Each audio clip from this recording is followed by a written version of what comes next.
A paz de Cristo Jesus, amados irmãos. Amém. Deixa eu só tirar aqui de um bolso e colocar para o outro, porque aí vai facilitar aqui a ordem das coisas. Louvado seja o Senhor por todas as coisas que Deus já tem feito por nós, pelas bênçãos que o Senhor já tem derramado, pela paz, pela alegria no coração que o Senhor já tem feito por nós, né? Nós devemos louvar o nome do Senhor. Bom, anúncios eu tenho duas coisas para falar. Uma delas é sobre alimentos não perecíveis. Eu peço aos irmãos que nesta semana nos ajudem nesse aspecto, né? Já quando forem ao mercado, os irmãos tragam para a casa de Deus os alimentos não perecíveis. Nós temos algumas famílias, temos abençoado algumas famílias com a graça do Senhor. Então já chegamos naquele período que precisamos nos movimentar, pois já na semana que vem, eu creio que é na semana que vem, entregaremos esses alimentos. Então precisamos já começar a recolher, tá bom? Então peço aos irmãos atenção nesse sentido. Um outro anúncio sobre os nossos horários dos cultos, né? Especial, meu foco aqui, porque os domingos os irmãos já sabem, quartas-feiras estamos aqui, né? Mas às terças e sextas nós temos uma reunião de oração, temos dois cultos de oração, temos feito regularmente aqui. Ontem estivemos aqui na casa do Senhor, orando, invocando as bênçãos de Deus e também trazendo uma reflexão bíblica, sempre uma oportunidade para nós de refletirmos sobre a palavra do Senhor. Então, todas as terças e sextas às 20 horas. E uma última coisa é sobre a semana que vem. Próximo domingo nós teremos a ceia do Senhor nos cultos, dois cultos, amanhã às 10 horas e 30 minutos e também às 18 horas. Teremos a Santa Ceia sendo servida aqui na casa de Deus. Então, o motivo do meu anúncio é para que você não deixe para fazer a sua inscrição para o culto em cima da hora. Que você faça o mais breve possível, ok? Para não chegar, eu só vou poder tal horário, né? E aí você não vai conseguir, principalmente no culto da manhã. Nós temos aí um número bem maior de pessoas, né, que nos procuram e é importante, de fato, dê um nome com antecedência. E eu peço uma outra coisa também. Se você der o seu nome, né, por favor, faça todo o esforço possível para você estar aqui, né? Não venha se aconteceu um acidente, aconteceu alguma coisa mais grave, mas estou um pouquinho disposto. Venha para a casa de Deus, né? Porque quando você dá o seu nome, em função da pandemia, nós não podemos nos valer de todos os lugares que nós temos aqui. Precisamos trabalhar de maneira ainda reduzida. Então, se você der o seu nome, se você não vem, você está impedindo que outra pessoa participe, né? Então, esteja presente, tá certo? Dê o seu nome antecipadamente para que você possa participar da reunião, do culto, mas venha, faça todo o esforço necessário para estar aqui na casa de Deus. Esses são os nossos anúncios. Meus irmãos, vamos dar continuidade ao nosso culto, então, trazendo à casa do Senhor os nossos dízimos e as nossas ofertas. Então, se você tem seu envelope de dízimo ou de oferta, é só você entregar. E em seguida, nós vamos orar. Eu vou pedir aos irmãos que fiquem de pé, por favor. Vamos orar e vamos agradecer a Deus pela provisão, pelo pão de cada dia. Deus e Pai, nós somos gratos ao Senhor pelas bênçãos que o Senhor tem derramado sobre nós. Nós somos gratos a Ti, ó Deus, pela provisão, pelo pão de cada dia, pelo sustento, nós somos gratos a Ti. Pela nossa fonte de renda, somos gratos ao Senhor. Louvamos o Teu nome, ó Pai, porque até aqui o Senhor tem nos abençoado e sabemos que o Senhor continuará nos abençoando. Louvamos o Teu nome, ó Pai, pelas nossas famílias, louvamos o Teu nome pela nossa igreja, louvamos o Teu nome pela comunhão no Teu corpo, nós louvamos o Teu nome. Pela oportunidade que o Senhor nos concede de podermos servir ao Senhor, entregar ao Senhor toda a honra, toda a glória e todo o louvor. Estar na Tua casa, ó Deus, não deve ser para nós peso, mas deve ser motivo de alegria. O Senhor nos concede este privilégio de estarmos aqui juntos para louvar e engrandecer o Teu santo e maravilhoso nome. Ensina-nos, ó Deus, a valorizar cada vez mais este privilégio que o Senhor nos concede. Pedimos também pelas pessoas que estão em suas casas, as pessoas que estão doentes, as pessoas que estão impedidas de estarem aqui na Tua casa, ó Pai amado, para louvar e engrandecer o Teu santo nome, aqueles que estão trabalhando, derrama da Tua graça e do Teu poder. E desperta, ó Pai Pai amado, aqueles que podem estar na tua casa, Senhor, venha despertar para que estejam todos aqui, louvando, exaltando e glorificando o teu santo e glorioso nome. Nós te agradecemos, Pai amado, te pedimos agora pela tua palavra que será ministrada, que venha de encontro aos nossos corações, venha produzir frutos, sejamos edificados, sejamos fortalecidos espiritualmente, ó Pai. Seja o Senhor a falar nos nossos corações, não seja a palavra, minha palavra, a palavra do pastor, mas seja a palavra do Senhor nas nossas vidas, ó Pai. Pai querido, nós te bendizemos, nós te exaltamos por todas as coisas, todas as bênçãos que o Senhor já tem derramado sobre nós. Assim oramos em o nome de Jesus. Amém, amém. Glória a Deus. Amados irmãos, abram por favor no Evangelho de Lucas. Evangelho de Lucas, capítulo 5. Lucas, capítulo 5. Vou ler do verso 1 ao verso 11. A leitura acontecerá na Nova Almeida atualizada, né, que é a versão oficial da denominação. Nós aqui ainda nos valemos da NVI, que é uma excelente versão bíblica, né? Mas esse texto vou trazer para os irmãos na Nova Almeida atualizada. O texto nos diz assim: aconteceu que Jesus estava junto ao lago de Genezaré, e a multidão o apertava para ouvir a palavra de Deus. Então ele viu dois barcos, junto à praia do lago. Os pescadores tinham desembarcado e estavam lavando as redes. Entrando num dos barcos, que era o de Simão, Jesus pediu-lhe que o afastasse um pouco da praia. E assentando-se do barco, ensinava as multidões. Quando acabou de falar, Jesus disse a Simão: leve o barco para o lugar mais fundo do lago, e então lance as redes de vocês para pescar. Em resposta, Simão disse: mestre, havendo trabalhado toda a noite, nada apanhamos, mas sob esta sua palavra lançarei as redes. Fazendo isso, apanharam grande quantidade de peixes, e as redes deles começaram a se romper. Então fizeram sinais aos companheiros do outro barco, para que fossem ajudá-los.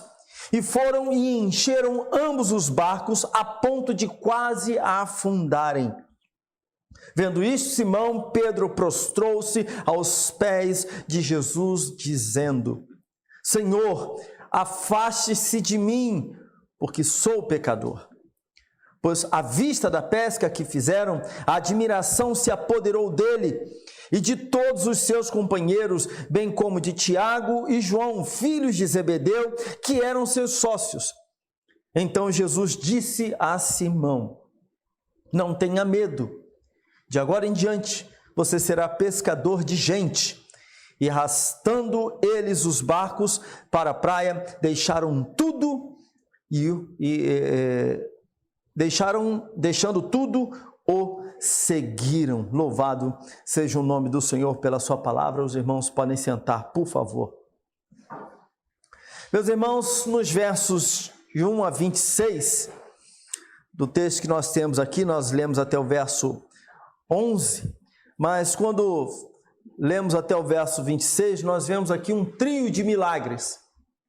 Nós temos aqui este milagre, um milagre feito na natureza, a soberania de Deus, o senhorio do Senhor Jesus Cristo sendo demonstrado ali, e um par de curas, né? Porque nós temos a cura do leproso e depois a cura de um paralítico em Cafarnaum. Então, o que nós temos aqui é um trio de milagres. E esses milagres, todos esses 3 milagres, como todos os milagres operados pelo nosso Senhor Jesus, eles tinham um propósito principal, todos eles, que era mostrar que Jesus era Deus, né? Eu já falei isso aqui, já expliquei isso aqui inúmeras vezes. Todas as vezes que você estiver diante de um milagre do Senhor Jesus Cristo, você tem o propósito principal desse milagre descrito ali, é para deixar bem claro para a igreja, para o povo de Deus, ou para os judeus na época, para os romanos, algo muito claro: Jesus é Deus. Esse é o propósito. O texto foi registrado ali para deixar bem claro que Jesus é Deus. Jesus é Deus por quê? Porque Ele domina sobre a natureza, porque Ele cura os enfermos, porque Ele tem poder sobre todas as coisas, Ele expulsa demônios, por isso Jesus é Deus. Ele governa, Ele é soberano, Ele domina sobre todas as coisas. E a ênfase desse texto também se dá num ponto bastante interessante, porque ela também afigura o ponto central, o senhorio de Cristo, mas você tem, digamos assim, uma segunda ênfase, ou tem uma palavra, um termo teológico que a gente utiliza, está me fugindo aqui a memória. Ai, Jesus. Bom, se eu lembrar depois eu falo.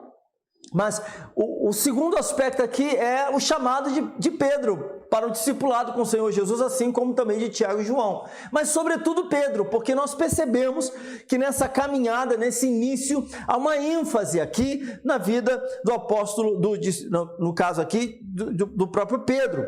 Então, o fato é que Jesus usou toda essa situação desse texto que nós lemos para duas coisas. Uma, mostrar que Ele é Deus, que Ele é Senhor, que Ele é soberano, Ele domina sobre a natureza. E a segunda coisa, chamar Pedro, Tiago e João para o discipulado.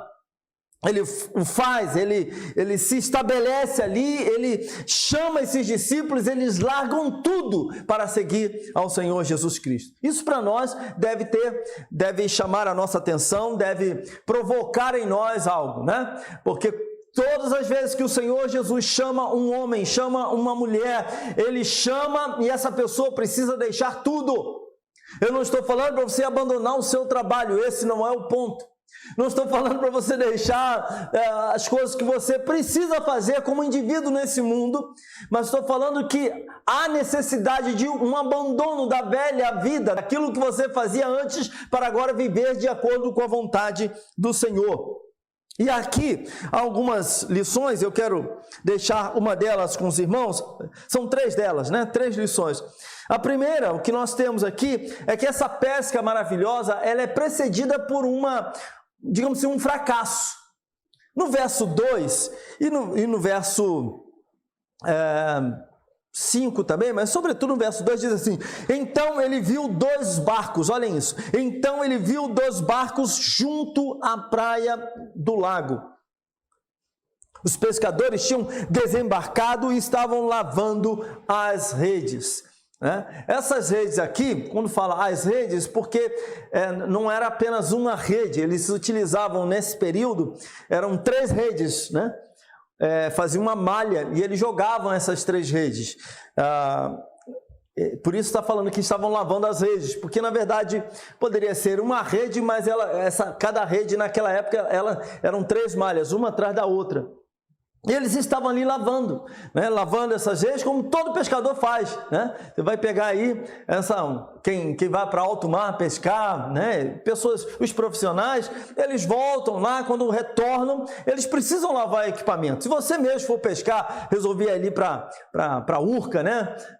Naquela mureta ali da Urca, pescar, eu já fiz muito isso, ou vai para qualquer outro lugar aqui, ou outro ponto para pescar, ali no Leme também, vai jogar lá a sua linha.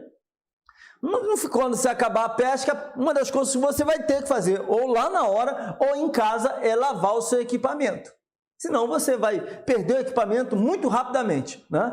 Então, você precisa lavar o seu equipamento. Eles estavam lavando as redes, porque, olha, acabamos, não temos mais nada o que fazer, não pegaram nada, né? E eles ali estavam lavando as redes. Aparentemente, não é muito difícil imaginar que esses homens estavam, de certa forma, frustrados, desanimados, porque não pegaram absolutamente nada. Desembarcaram e ali estavam sem nada nas redes, né?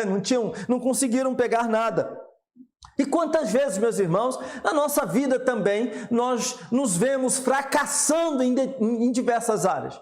Quantos de nós, ou quem de nós nunca fracassou em algum intento, em algum projeto, em alguma coisa? Todos nós passamos por essa experiência do fracasso. Aliás, o fracasso é fundamental para todo ser humano.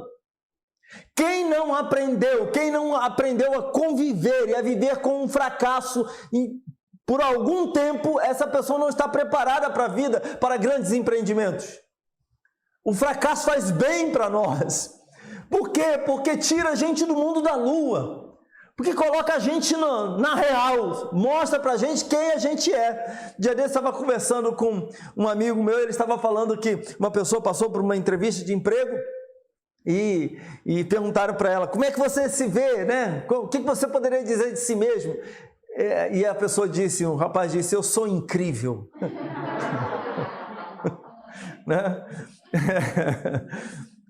E não é difícil, quem faz entrevistas de emprego lida muito com isso, né? Tem aquelas pessoas, não, fala, olha, eu sou isso, eu sou aquilo outro, ainda tem gente que fala, meu defeito é que eu sou perfeccionista. Estão querendo tirar vantagem.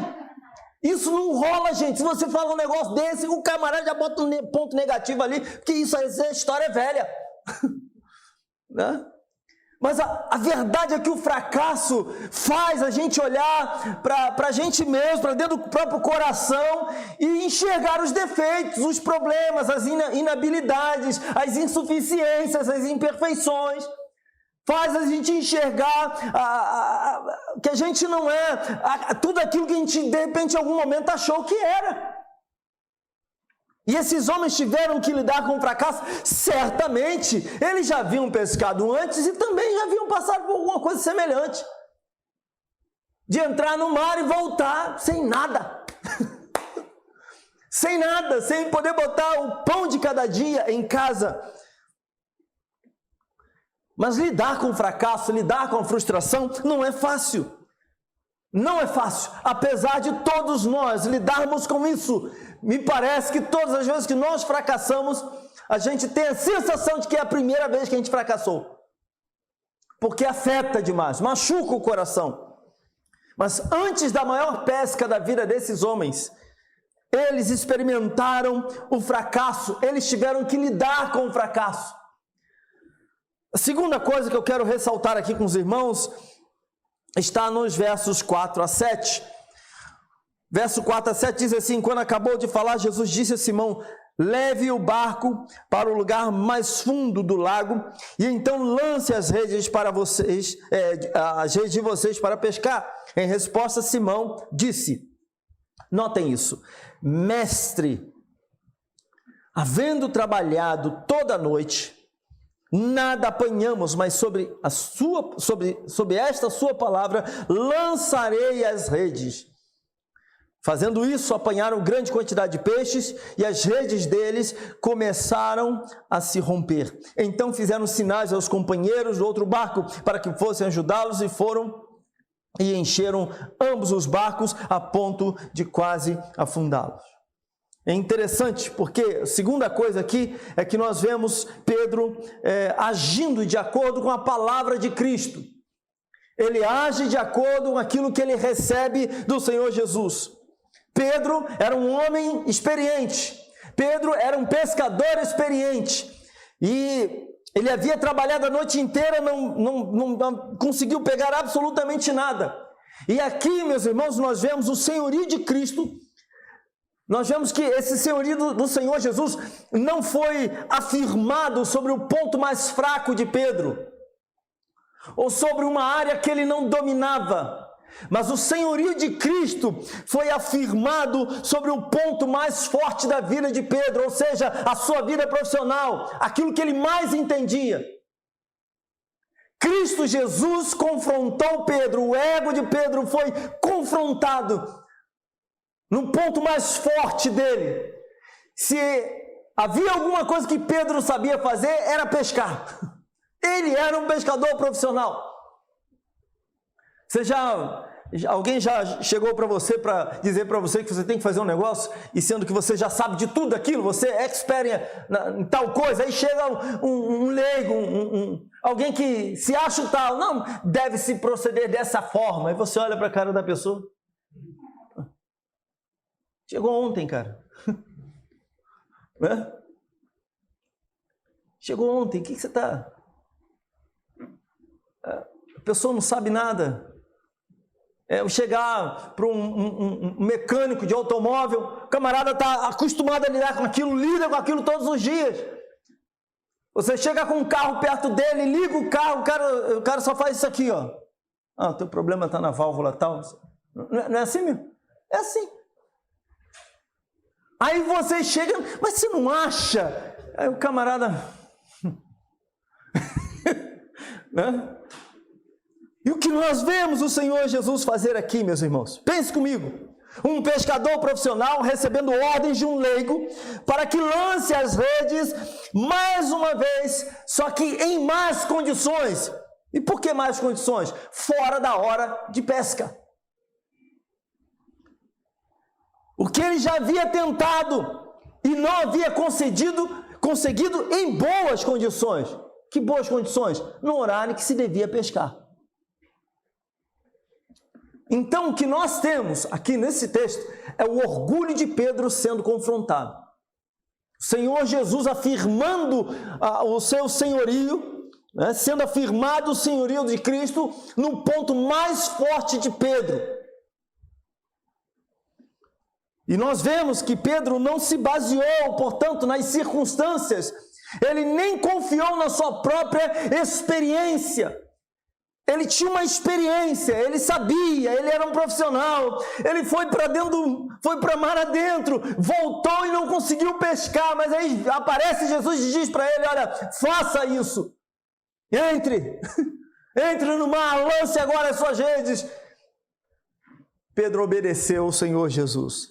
Quem de nós faria isso? Quem de nós faria tal coisa? Meus irmãos, é importante ressaltar que para Pedro e os demais, Jesus não era um estranho àquela altura do campeonato. Sabe por quê?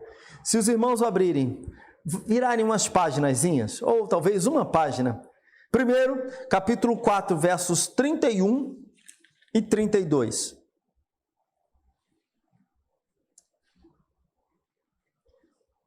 E isso está acontecendo, Jesus está no mesmo ambiente ali, na mesma região da Galileia. E Jesus foi a Cafarnaum, cidade da Galileia, e os ensinava no sábado. E maravilharam-se com a sua doutrina, porque a sua palavra era com autoridade.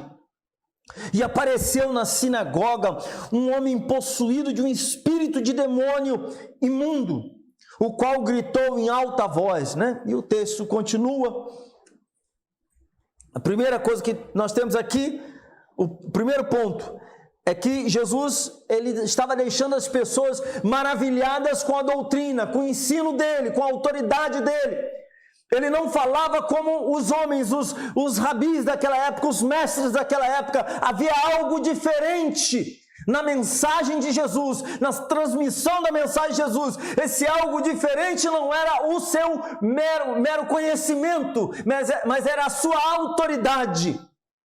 Era a autoridade espiritual. Então esse é o primeiro ponto. As pessoas conheciam Jesus, já ouviam falar de Jesus pela autoridade dele. Alguém já falava, tinha gente falando na cidade o seguinte, olha, tem um homem aí que ele fala diferente. A segunda coisa, no mesmo capítulo 4, a partir do verso 33, quando ele expulsa esse demônio, né? E o demônio diz, verso 34, o que você quer conosco, Jesus Nazareno?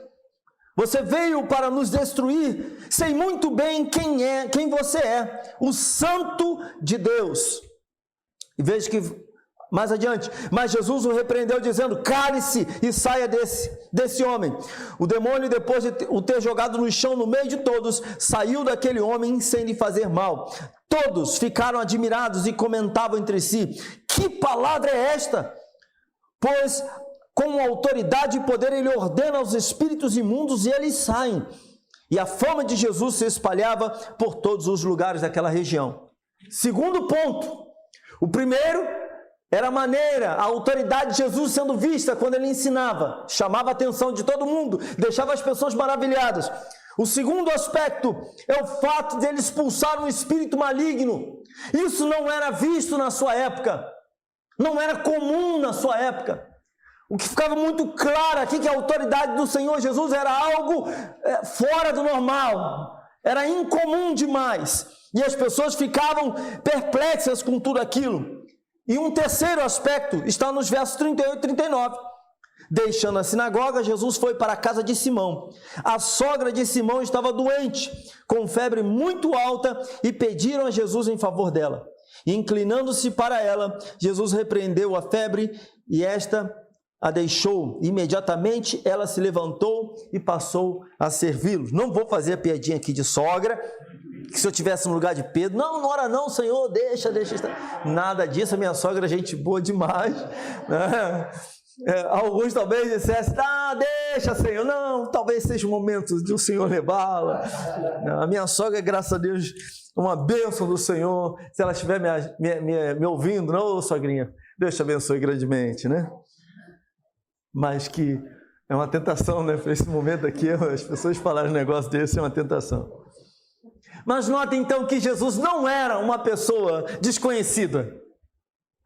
Jesus era alguém cuja fama já se espalhava, as pessoas estavam impressionadas com ele. Por quê? Porque ele não ensinava como qualquer pessoa, como qualquer outro mestre. Por quê? Porque ele havia expulsado um demônio. Por quê? Porque uma mulher estava doente, estava com febre, ele orou por ela e a febre desapareceu, a mulher se levantou de repente. Então, esses discípulos, esses homens, Pedro, Tiago e João, ainda não eram discípulos, seriam ainda chamados pelo Senhor Jesus.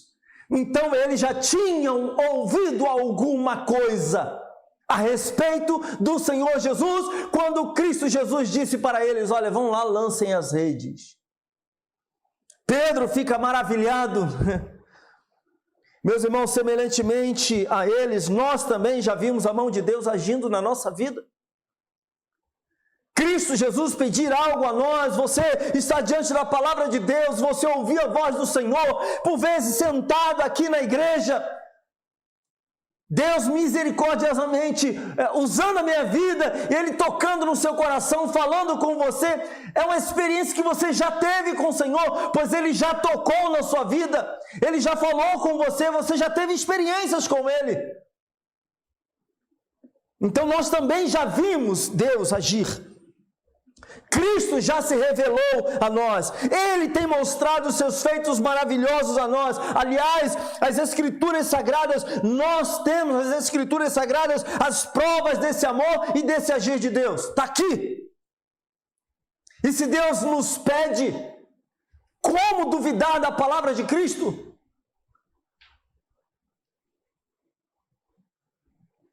E Ele nos pede muitas coisas. Por vezes somos confrontados para abandonar o pecado, tomar uma postura diferente com relação às coisas do Senhor, a obra de Deus, como falei aqui no domingo passado. Uma postura diferente neste mundo, diante da igreja, dos nossos irmãos, dos nossos familiares. É a palavra de Deus no nosso coração. E Ele já se revelou a nós, nós temos essa experiência com Ele. Como não obedecê-lo? Se nós já temos provado de Deus, como não obedecê-lo? Se as bênçãos do Senhor já têm descido sobre as nossas vidas, como não ouvir a sua voz? Ele não nos é um estranho, meus irmãos. Ele é o nosso Deus, Ele é o nosso Senhor, Ele é o nosso Salvador, Ele mudou a minha história, mudou a sua história, então obedeçamos ao Senhor.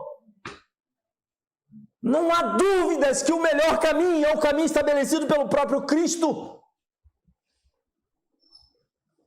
E devemos, portanto, ter a palavra de Deus como base para todos, para todos os nossos empreendimentos, para tudo nós que nós entendemos ser o melhor para nós, lutamos os sonhos. E ainda que não entendamos os processos de Deus na nossa vida, se Ele falou, obedeça. E não venha dizer que é difícil. Você nasceu de novo. É impossível para quem não nasceu de novo obedecer a Deus, honrar o Senhor. Mas para quem já nasceu de novo, você recebeu um novo coração.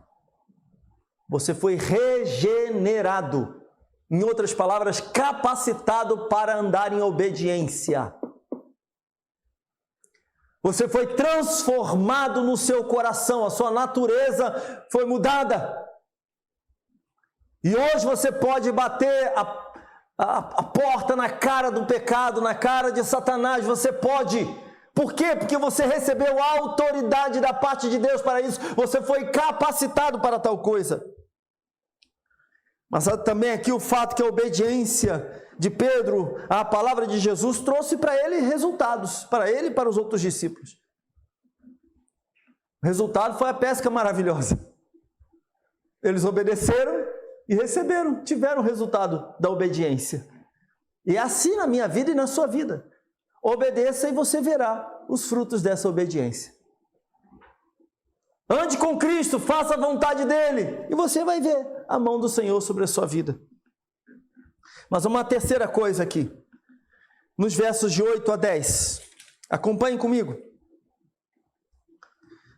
Vendo isso, Simão Pedro prostrou-se aos pés de Jesus, dizendo, notem isso agora, Senhor, afaste-se de mim, porque sou pecador.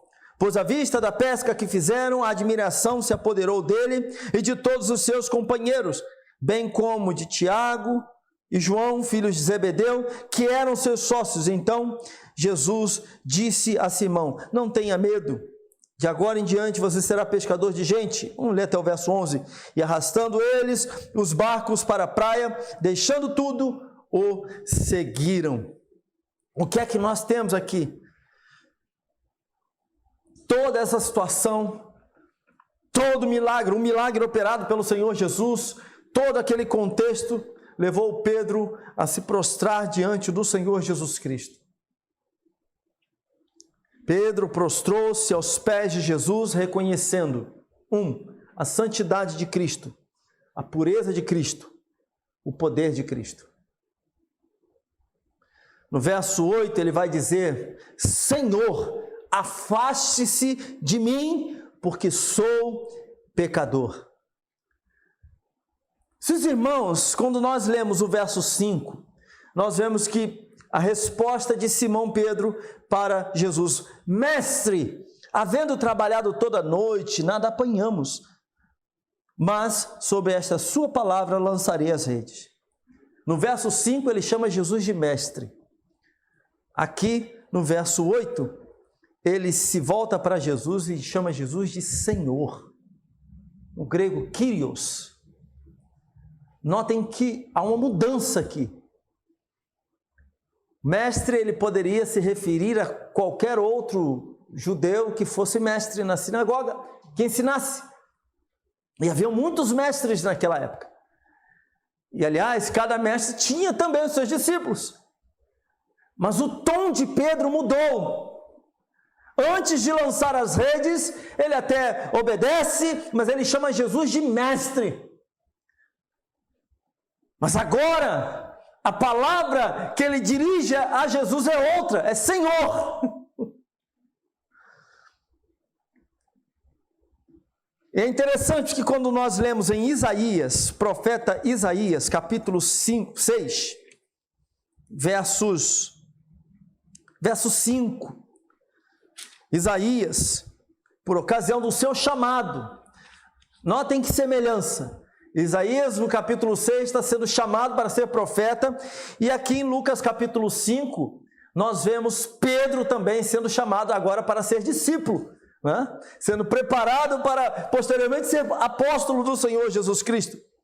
No capítulo 6 de Isaías, verso 5 diz, então eu disse, ai de mim, estou perdido, porque sou homem de lábios impuros e habito no meio de um povo de lábios impuros.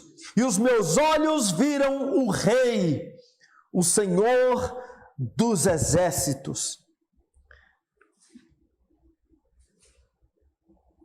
A visão de Isaías, no verso 1, vai falar, no ano da morte do rei Uzias, eu vi o Senhor assentado sobre um alto e sublime trono, e as abas de suas vestes enchiam o templo, os serafins estavam por cima dele, cada um tinha 6 asas, com 2 cobria o rosto, com 2 cobria os pés, com 2 voava, e clamavam uns para os outros, dizendo: Santo, Santo, Santo é o Senhor dos Exércitos, toda a terra está cheia da sua glória. Diante desta visão, Isaías se coloca nessa posição: ai de mim, eu sou pecador, meus lábios são impuros e eu habito no meio de um povo de impuros lábios. Ai de mim! E o que nós vemos, a mesma postura, uma postura semelhante de Pedro, quando está diante do Senhor Jesus Cristo. Quando está diante do seu Redentor, diante do seu Senhor, ele vai dizer: afaste-se de mim, Senhor, porque sou pecador.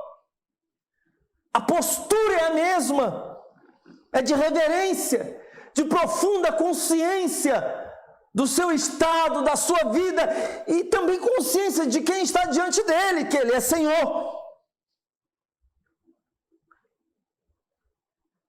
Pedro se vê consciente da sua indignidade na presença do Santo de Deus.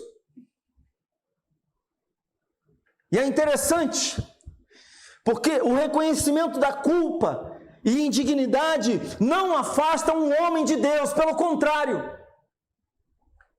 Num paradoxo da graça, esse reconhecimento de culpa e indignidade atrai o indivíduo a Deus, aproxima o indivíduo a Deus. Deveria, do ponto de vista humano, afastar. Eu me reconheço indigno, eu me reconheço culpado, então vou fugir de Deus. Mas não, o que acontece é que a graça aproxima.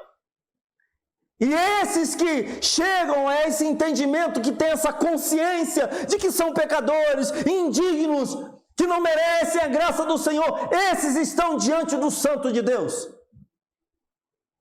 E homens orgulhosos, jactanciosos, homens que se orgulham de si mesmos, que batem no peito dizendo: eu sou tal, né? Eu sou incrível. Esses são afastados. Olhe, por exemplo, de Saul, meus irmãos. Um rei tinha sido levantado pelo próprio Deus, escolhido pelo Senhor, está lá, vem. Mas por causa do orgulho, ele foi rejeitado. Orgulho. Em contrapartida, nós temos Davi. Alguém que comete um pecado grave. Todo pecado é grave. Perdoe-me. Alguém que adultera, responsável direto pela morte de Urias. Ele tenta esconder isso, mas ele é confrontado pelo profeta Natã. Ele chora, ele se arrepende. Nós temos o Salmo 32, nós temos o Salmo 51. Nós vemos o coração de Davi está ali. Um pecador, um homem, um adúltero. E posteriormente ele é chamado por Deus como homem segundo o meu coração. Essa é a descrição de Deus para Davi. Por quê? Porque Davi tinha consciência do quão pecador ele era. Davi sabia que não merecia. Davi sabia que era indigno. Davi sabia que precisava do perdão e da graça do Senhor. Por isso ele foi aceito. E aqui Pedro demonstra também essa consciência. Pedro, Tiago e João reconheceram também, em outras palavras, que o mérito pela pesca maravilhosa era de Jesus e não deles. Apesar de serem bons e experientes pescadores. E aqui eu quero chamar a atenção dos irmãos para uma coisa. Quando os irmãos obtiverem pescas maravilhosas, como é o título aqui dado, né? Acrescentado para facilitar a nossa leitura, a pesca maravilhosa, né? O segundo título aqui, os primeiros discípulos. Quando os irmãos obtiverem a pesca, sua pesca maravilhosa, quando os irmãos galgarem aquilo que desejam, que buscaram no Senhor, seja em qualquer área da vida, nós devemos, meus irmãos, reconhecer que tudo vem do Senhor, devemos devotar a Ele toda a honra, toda a glória e todo o louvor. De igual forma, devemos nos prostrar diante de Cristo. em atitude de louvor a Ele por todas as coisas. Qualquer que seja a sua habilidade, qualquer que seja o seu dom ou os seus dons, qualquer que sejam os seus talentos, quaisquer que sejam, meus irmãos, devemos devotar ao Senhor toda a honra, toda a glória e todo o louvor. Toda dádiva vem do Senhor. Portanto, a Ele a glória. E eu quero fazer 3 aplicações finais para tudo isso. Primeiro, fracasso faz parte da nossa vida.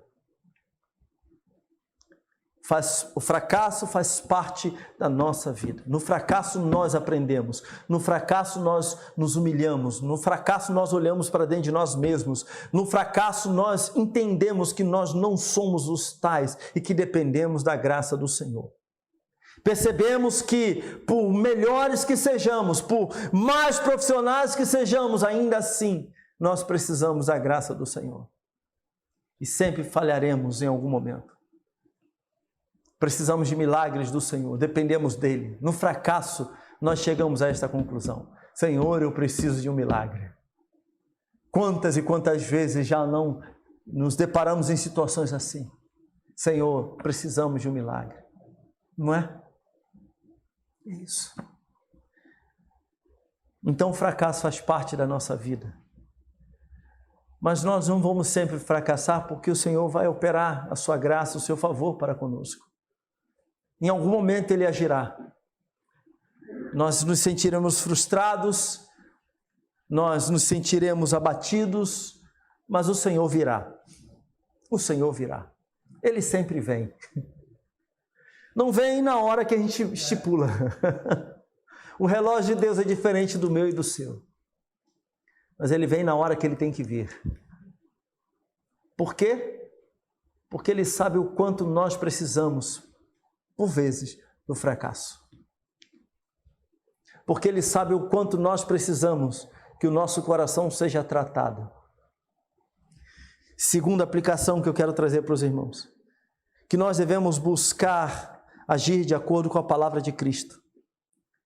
E agir com a palavra de Cristo, por vezes, representará para nós afronta ao nosso orgulho. A palavra de Cristo baterá de frente conosco. A palavra de Cristo poderá ser um soco na boca do estômago. Eu não sei se vocês da infância já tiveram o desprazer de levar um soco na boca do estômago. Oi? Não, nunca, né? Renato já. Renato faz boxe, né, Renato?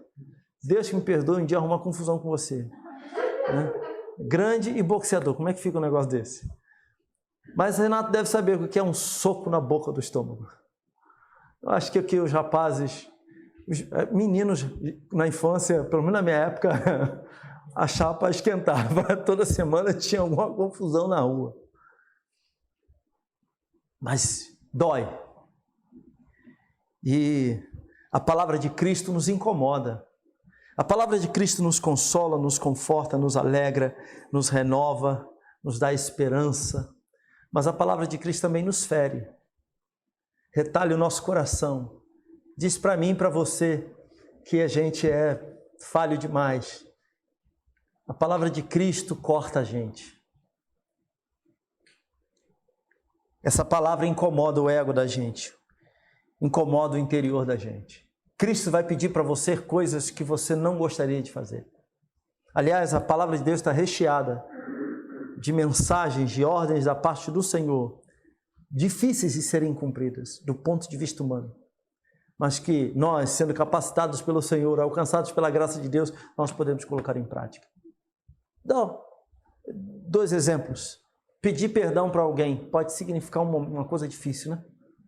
Principalmente se em algum ponto da discussão, do desentendimento, você achou ou achar alguma coisa que, olha, nisso aqui eu estou certo. Principalmente assim. Pedir desculpas, pedir perdão, nem sempre é fácil. Geralmente é bem complicado. Ou se você tem que pedir perdão para alguém que já está lhe chateando há muito tempo, mas agora você pisou na bola. Aí você vai pensar, já vacilou tanto comigo, melhor deixar esse negócio do jeito que está. É ou não é, gente? Mas a palavra de Deus diz, se teu irmão pecar contra você, você vai até ele. A palavra de Deus diz que nós devemos perdoar uns aos outros, assim como nós fomos perdoados por Cristo. E aí? É a ordem do Senhor. Não é uma opção. Se você quiser perdoar, você perdoa. Não. Não é a opção do marido perdoar a esposa, não é a opção da esposa perdoar o marido, não é a opção do filho perdoar o pai e a mãe, não é a opção do pai perdoar o filho. Não é. Não é a opção nós perdoarmos uns aos outros, é obrigação, é a ordem do Senhor Jesus. Reconhecer o erro, meus irmãos, é difícil. E são ordens, são questões bíblicas. E que a palavra de Deus vai dizer para mim e para você. A palavra de Deus vai diz para mim e para você como nós devemos cultuar, o que é que nós devemos fazer num culto e o que é que nós não devemos fazer. A palavra de Deus diz essas coisas. A palavra de Deus vai dizer para mim que tem coisas que não convém, que eu tenho que tomar cuidado com o meu irmão, com a consciência do meu irmão. Olha isso. Vou dar um exemplo. Bebida alcoólica. É pecado bebida alcoólica? Biblicamente? Não. Mas nós temos orientação da palavra de Deus que nós não podemos escandalizar o próximo. Se comer carne, escandaliza o teu irmão, então não coma carne. Paulo falando para os de Coríntios, os crentes de Corinto. Por quê? Porque a carne que chegava lá era sacrificada aos ídolos. Então alguns estavam comendo de toda a carne, não estavam nem aí. Os carnívoros, né? E alguém dizia, mas essa carne aí estava naquele mercado tal lá, eles fazem oferenda aos deuses pagãos. E não esquenta a cabeça não, tá tudo certo. Só que havia irmãos de consciência fraca e que ficavam escandalizados com tudo aquilo, e Paulo está dizendo, meu irmão, olha só, se está escandalizando, não faça.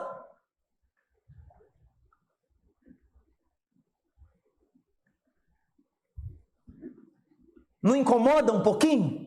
Você não fazer alguma coisa só porque vai escandalizar o seu irmão? Não incomoda? Incomoda. De repente você é chamado para almoçar na Páscoa, na casa de um católico apostólico romano, praticante, né? Aquele que anda na igreja uma vez na vida, não, é praticante. E aí lá na Páscoa ele come peixe, e você fala, não, eu quero uma carne, poxa. Ou então, traga aí um prato, né? Aí você chega lá com aquele monte, vários pedaços de carré, né? Aquilo é uma delícia, gente. Carne de porco é a melhor carne que tem. Uma das mais saborosas, é um espetáculo. Aí você chega lá e coloca na mesa do católico apostólico romano, praticante mesmo. O cara olha para você e fala, hoje é Páscoa. Vou comer peixe. Qual é a recomendação aí? Leva a sardinha, miserável. Compra no mercado, compra um peixe, tá duro, compra a sardinha. Sardinha tá quanto quilo? Tá caro pra caramba. Tem panga, né? É um peixe, acho que é da Indonésia. Vende assim, é muito baratinho aqui no Brasil, né? Mas ele vem do rio mais poluído da região. É verdade, a gente come direto aqui. Acho que é esse mesmo. Devemos buscar agir de acordo com a palavra de Cristo, mas essa palavra vai nos confrontar. E a terceira e última coisa, todas as situações operadas por Cristo nas nossas vidas devem nos levar à devoção, à adoração, devem nos levar a dar glória a Deus, devem nos colocar prostrados diante de Cristo, de joelhos diante dele, agradecendo ao Senhor por tudo que ele tem feito por nós. Hoje você se reconhece abençoado, curve-se diante do Senhor, prostre-se diante do Senhor e dê glória a Ele. Você se vê como alguém abençoado no seu trabalho, Você se compreende alguém inteligente? Não é que você se acha incrível, por favor, mas você se vê como alguém dotado de inteligência, com facilidade para certas coisas. Louve ao Senhor, engrandeça o nome do Senhor por isso. Na sua profissão, você se destaca. Você é como um mecânico que liga o carro, ligar o carro, o cara bota o ouvido, não, o problema está aqui. Louve ao Senhor por isso. Agradeça a Deus. Você canta bem, louve ao Senhor por isso. Entregue para Ele toda a honra, toda a glória e todo o louvor. Nós precisamos ser um povo que se prostra com facilidade diante do Rei da Glória. Todas as bênçãos, tudo deveria ser motivo para darmos glórias ao Senhor. Mas será que fazemos? Ou deixamos passar? Que o Senhor tenha misericórdia de nós. Que o Senhor nos abençoe. Que o Senhor derrame graça sobre a sua vida, que Ele te fortaleça, em o nome de Cristo Jesus. Curva a sua cabeça agora, vamos orar.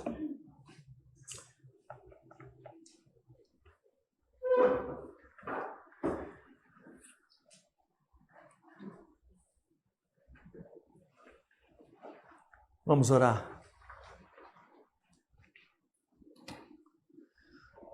Senhor Deus e Pai, aqui estamos, ó Deus,